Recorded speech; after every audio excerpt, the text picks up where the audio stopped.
Hello friends, ಎಲ್ಲರಿಗೂ ನಮಸ್ಕಾರ. Welcome back to my channel. ಇವತ್ತು ಒಂದು ಇಂಟ್ರೆಸ್ಟಿಂಗ್ ಅಪ್ಡೇಟ್ ತೊಗೊಂಡು ಬಂದಿದ್ದೀನಿ.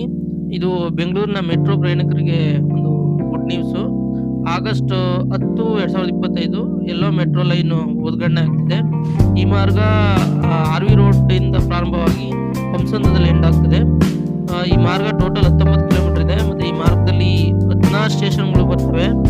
ಈ 16 ಸ್ಟೇಷನ್ಗಳು ಯಾವ್ಯಾವು ಅಂತಂದರೆ, ಆರ್ ವಿ ರೋಡಿಂದ ಸ್ಟಾರ್ಟ್ ಆಗಿ R V road, Ragigudda, Jayadeva hospital, BTM layout, silk board, Bommanahalli, Vangasandra, Kudlu gate, Singasandra, Hosa road, Beratenagrahara, electronic city, Konappanagrahara, Uskur road, Hebbagodi, Bommasandra.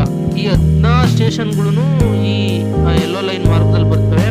So ಈ ಯೆಲ್ಲೋ ಲೈನ್ ಮಾರ್ಗ ಓಪನ್ ಆಗೋದ್ರಿಂದ ತುಂಬ ಜನಕ್ಕೆ ಹೆಲ್ಪ್ ಆಗ್ತದೆ. ಯಾಕೆಂದರೆ ಈ ಮಾರ್ಗದಲ್ಲಿ ಯಾವಾಗಲೂ ಟ್ರಾಫಿಕ್ ಕಿರಿಕಿರಿ ಇದ್ದೇ ಇರ್ತದೆ. ಅಟ್ಲೀಸ್ಟ್ ಈ ಯೆಲ್ಲೋ ಲೈನ್ ಓಪನ್ ಆಗೋದ್ರಿಂದ ಸ್ವಲ್ಪ ಮಟ್ಟಕ್ಕಾದ್ರೂ ಟ್ರಾಫಿಕ್ ಕಡಿಮೆ ಆಗ್ಬೋದು. ಮತ್ತು ಈ ಸುತ್ತಮುತ್ತಲ ಏರಿಯಾ ಜನಗಳಿಗೆ ತುಂಬ ಹೆಲ್ಪ್ ಆಗ್ಬೋದು, ಯಾಕೆಂದರೆ ಈ ಯೆಲ್ಲೋ ಲೈನ್ ಓಪನ್ ಆಗೋದ್ರಿಂದ. ಸೊ ಈ ವಿಡಿಯೋನ ನಾನು ಇಲ್ಲಿ ಎಂಡ್ ಮಾಡ್ತಿದ್ದೀನಿ. ಇನ್ನೂ ಯಾರಾದರೂ ನನ್ನ ಚಾನಲ್ನ ಸಬ್ಸ್ಕ್ರೈಬ್ ಮಾಡ್ಕೊಂಡಿಲ್ಲ ಅಂತಂದರೆ ದಯವಿಟ್ಟು ಸಬ್ಸ್ಕ್ರೈಬ್ ಮಾಡ್ಕೊಳ್ಳಿ. ಮತ್ತು ಈ ವಿಡಿಯೋ ನಿಮಗೆಲ್ಲರಿಗೂ ಇಷ್ಟ ಆಗಿದೆ ಅಂದ್ಕೊಂಡಿದ್ದೀನಿ. ನಿಮಗೆ ಈ ವಿಡಿಯೋ ಇಷ್ಟ ಆಗಿದ್ದರೆ ಲೈಕ್